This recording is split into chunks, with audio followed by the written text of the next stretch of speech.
There are certain moments in the history of human thought when two worlds, though divided by oceans, seem to echo one another.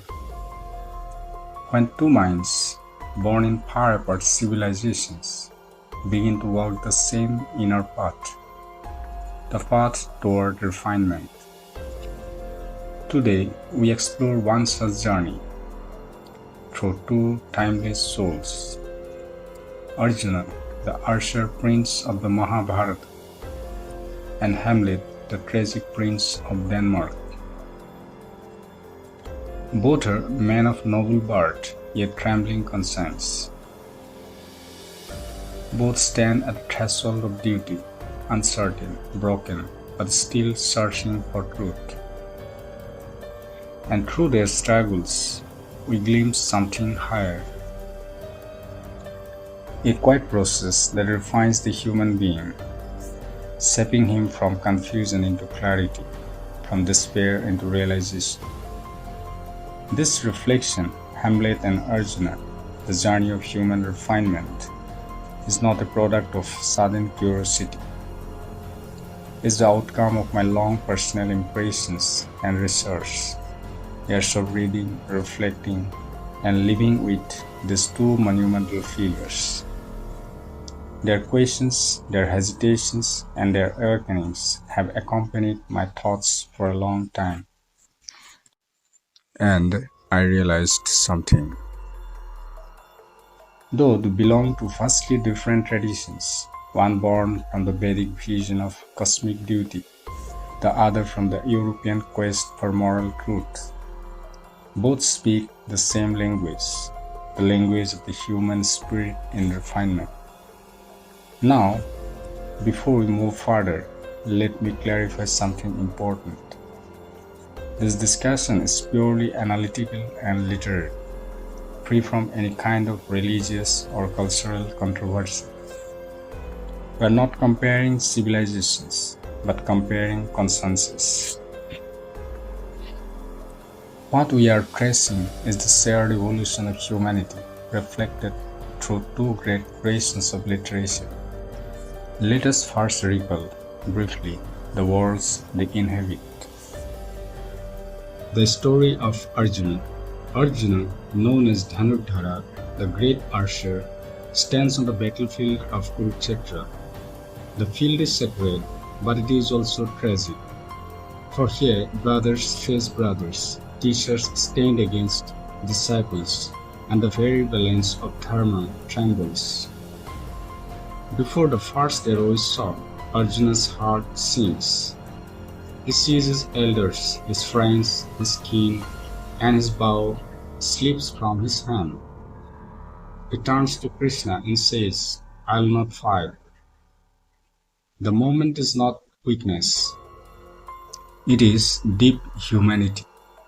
It is the cry of man caught between love and duty, between emotion and righteousness. Arjuna's confusion is profound, a storm between compassion and courage. It is then that Krishna, the divine charioteer, speaks.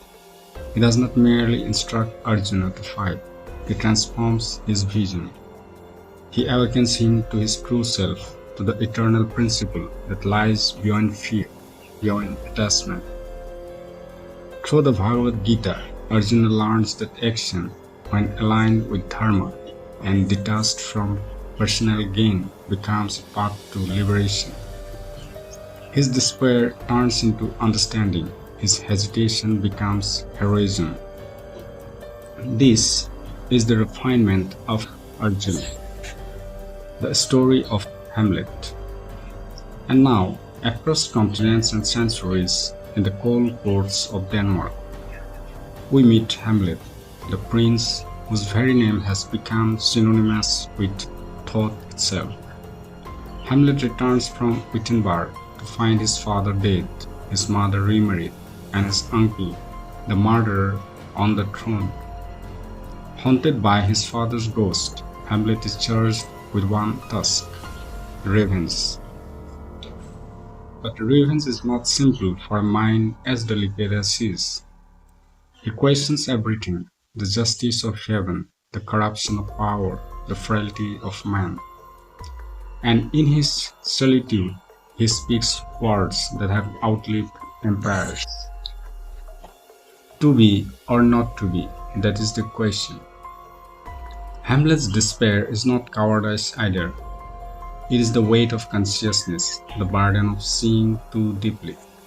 He struggles not with the act of killing, but with the meaning of existence itself. And in that inner turmoil, he mirrors the same refinement Arjuna undergoes, but without divine guidance.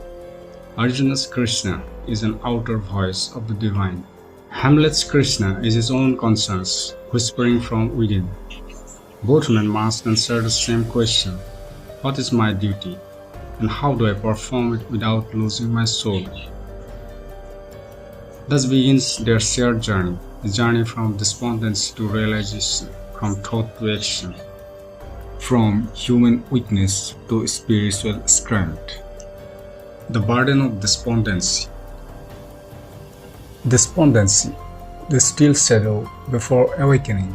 It is in this moment that both Arjuna and Hamlet truly become human. Their despair is not an end, but a threshold, the starting point of refinement. Arjuna's despondency is moral and psychological. He sees the faces of his loved ones and asks, "How can victory taste sweet when it is soaked in the blood of my kin?" This is the moral anguish of one who feels too deeply, who can't blind himself to compassion. And yet, Krishna shows him that action in righteousness, even painful action, is nobler than retreat in emotion. That duty performed with the right spirit purifies the soul. Now, Hamlet's despondency, that's of a different hue. His is existential and ethical. He is not standing on a battlefield, but in a decaying court, where truth has lost its place. He feels suffocated by falsehood, betrayal, and hypocrisy. And his mind, rich in sensitivity, collapses inward, into thought, into overthinking. He questions life itself. Is it nobler to suffer or to act? In that haunting line, to be or not to be, we see the same paralysis that gripped Arjuna, but this time without a Krishna beside him. Yet the beauty of both crises lies here. In despondency, the both reach the refining fire of self-knowledge. It is through despair that the soul awakens. Suffering becomes the sculptor of wisdom. And thus, the battlefield of Kurukshetra and the shadowed castle of Elsinore become mirrors of the same truth, that the human soul must fall before it rises. Divine and reflective orientation. When a person is struck by despondency, two paths unfold before him. Either he sinks deeper into confusion, or he rises through insight. For Arjuna, that insight comes from the divine voice, the presence of Krishna, who is not merely a charioteer, but the embodiment of truth, wisdom, and divine order itself. For Hamlet, the guidance is subtler. It comes not from a god, but from his own reflective conscience, the inner voice that questions, reasons, and seeks meaning.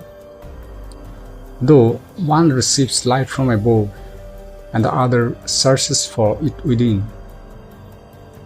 both are drawn towards self-knowledge, and both are lifted by refinement of understanding.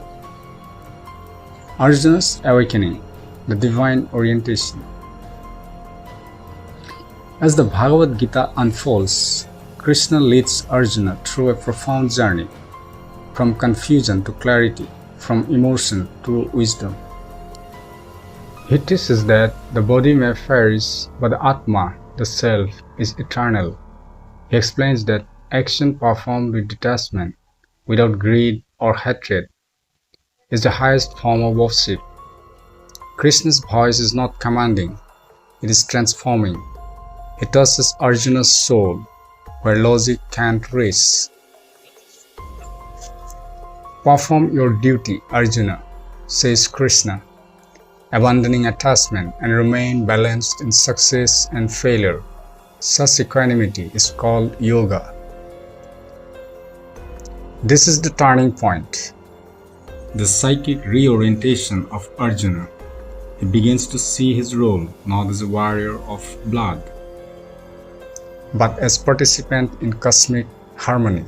Krishna awakens the divine within him, the hero who acts not out of ego but out of dharma. It is at this very juncture that refinement takes root. Refinement is not about restraint alone. It is about rising from the lower self to the higher. Arjuna's bow is the same, but now his mind has changed. His arrow becomes an instrument of justice. His war becomes a sacrifice for truth. Hamlet's awakening, the reflective orientation. In Hamlet's case, there is no divine guide, no Krishna whispering wisdom into his ear. His battle is fought within. In the dim corridors of his own mind, he turns his eyes inward, and the entire tragedy becomes a philosophical meditation. He weighs the meaning of action, the burden of conscience, and the nature of truth in a corrupted world, where Krishna declares, "Do your duty without attachment." Hamlet wonders, what is duty when the world itself is diseased? The question is not rebellion, it is refinement through thought. Hamlet's reflection is his spiritual orientation. He rejects the false appearance of courtly life, the hypocrisy of his uncle, and the shallow comfort of the crowd. He is no longer a prince of Denmark. He becomes a pilgrim of the mind, walking toward the truth step by painful step. In a way, Hamlet's tragedy is that he has no Krishna. And yet, in his relentless thinking, he becomes his own teacher. Where Arjuna listens to divine wisdom, Hamlet listens to the echo of his own soul. And through that inner dialogue, his mind, though tormented, becomes refined. Parallel of refinement. It is here that both paths, divine and reflective, begin to meet. Arjuna and Hamlet represent two aspects of the same human evolution, one guided by faith, the other guided by inquiry. One bows before cosmic order, the other kneels before conscience. Yet both discover that refinement is never a gift. It is earned through struggle. Arjuna's refinement is illuminated. Hamlet's refinement is shadowed. But both lead toward the same summit, self-realization, the awakening of the inner truth. It is said that the Bhagavad Gita is the voice of God to man, and Hamlet is the voice of man to himself. Between these two voices lies the entire drama of the human soul.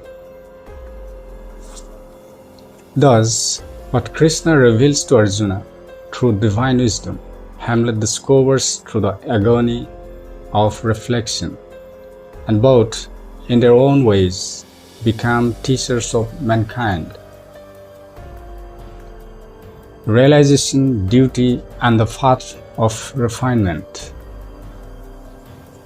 Every inner awakening must be tested through action. It is through duty performed, not through thought or feeling alone. The refinement proves its worth. Both Arjuna and Hamlet, after long reflection, finally arrive at their moment of realization, a moment that transforms their inner understanding into outward action.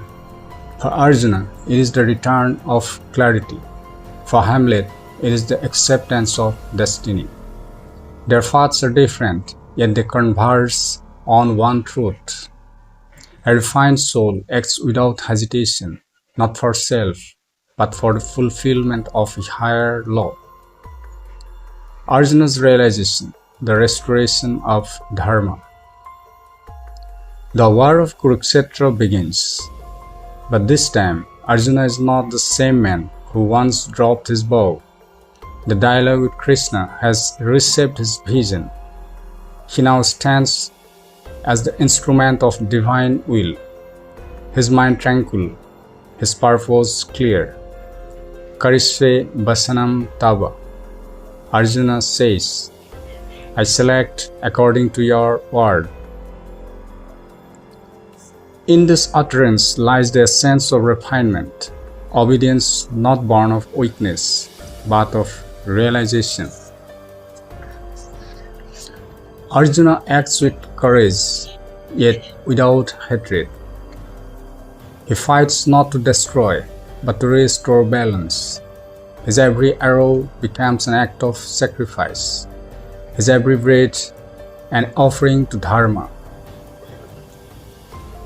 What makes this moment sublime is not victory or defeat, but the purity of his intention. For refinement is never measured by results.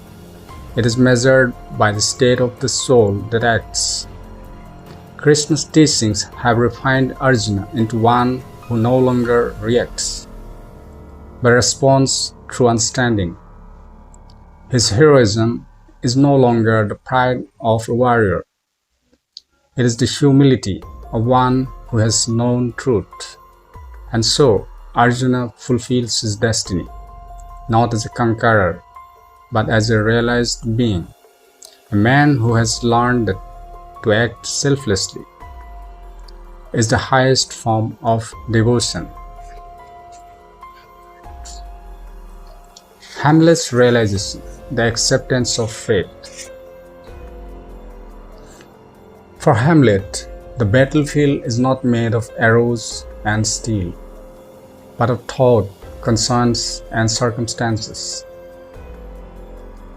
His journey of reflection has been long and torturous. He has delayed, doubted, and wrestled with his own mind, but at last he reaches a still point. In that quiet, he utters one of the most profound lines in world literature. There is a divinity that shapes our ends, rough hew them how we will.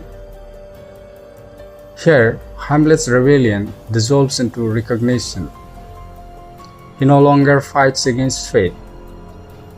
He begins to trust it. Like Arjuna, he too now acts with detachment. He accepts the due not as revenge, but as a completion of his moral duty.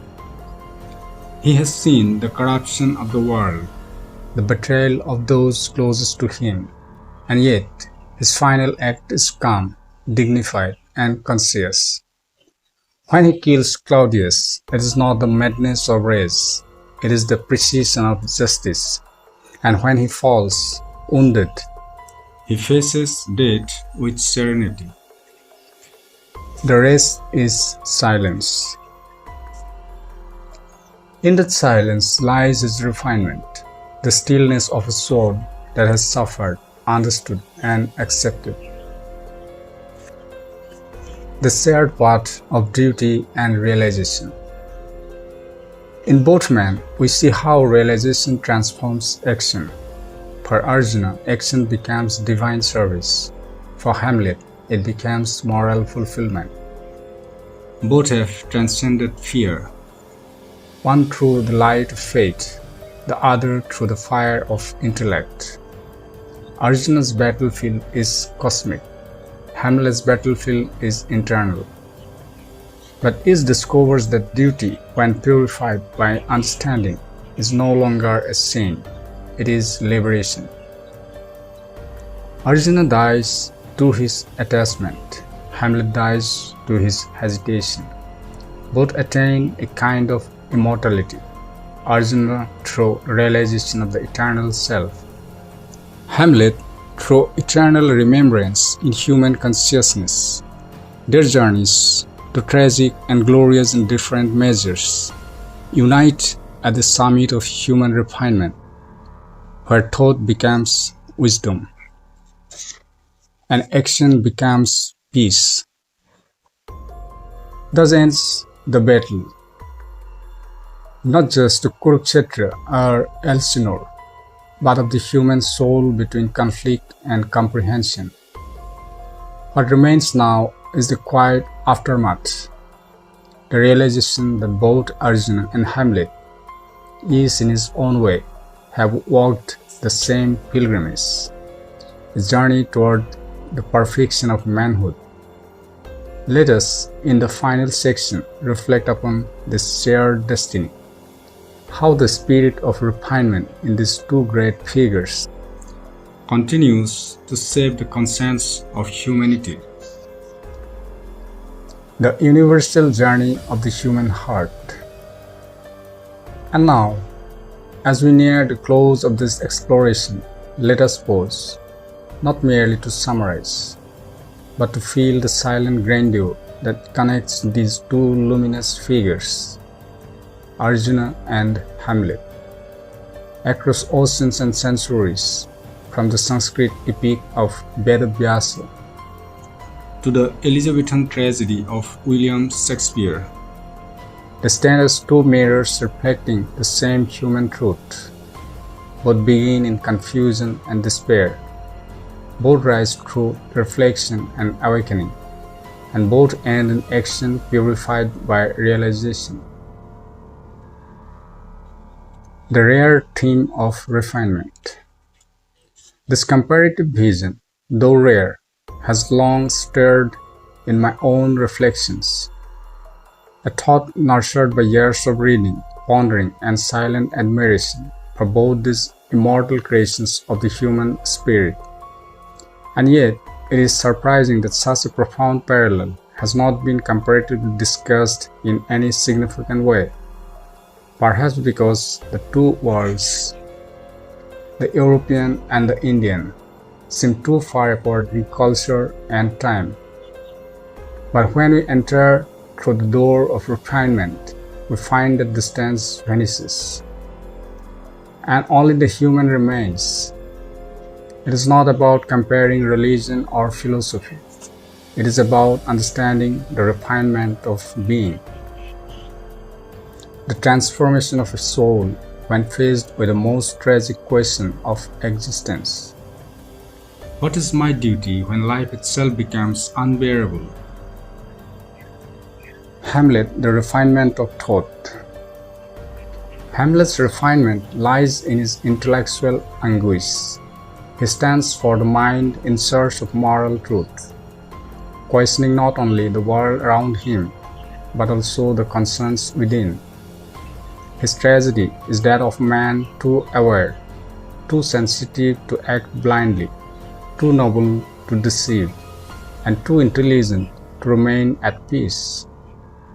But when he finally accepts destiny, his mind, once restless, becomes serene.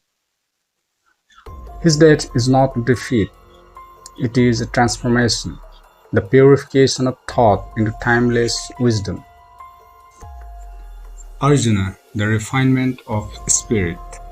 Arjuna's refinement, on the other hand, is not intellectual, it is spiritual. His crisis arises not from doubt, injustice, but from compassion misplaced by attachment. Krishna doesn't harden his heart, he refines it. He awakens in Arjuna the vision of the eternal self, where the slayer and the slain are both but instruments of the unfolding divine order.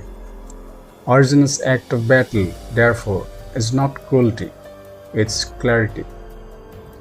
Through his acceptance of duty, he reclaims harmony between action and soul, and in that harmony lies his liberation. The meeting point, refinement as human pilgrimage. Now imagine these two, standing not as prince and warrior, but as two seekers of truth. Hamlet, the son of Denmark, and Arjuna, the son of Pandu, both trembling before the call of destiny, is asked the same question: why must I suffer for what I didn't create? And both find the same answer: because through the suffering, the soul refines itself. Refinement, then, is not an ornament of character. It is the very journey of the soul. It is the crossing from confusion to comprehension, from despair to duty, from self to the divine. When Arjuna lifts his bow again, and when Hamlet accepts his due, both have already won, for they have conquered themselves. The eternal relevance. Today, when the world trembles again with confusion, their voices return, one from the plains of Kurukshetra, the other from the castle of Elsinore, reminding us that the path of refinement is endless. Refinement is not the privilege of saints or scholars. It is the silent work of every human heart that chooses truth over ease and conscience over comfort. So, whether we read the Bhagavad Gita or Hamlet, we are in truth reading the story of ourselves, our doubts, our awakenings, our duties, and the quiet refinement that shapes us into something nobler than before. May the spirit of these two eternal figures continue to inspire us to refine not only our thoughts, but our very being, because ultimately the journey of Arjuna and Hamlet is nothing but the pilgrimage of humanity itself, from darkness to light, from thought to realization, from man to the divine. This has been Hamlet and Arjuna, the journey of human refinement, drawn from the timeless works of William Shakespeare and Vedavyasa, and shaped through my own humble reflections and research on these two luminous souls. Thank you for listening. May we all continue our own journey toward refinement.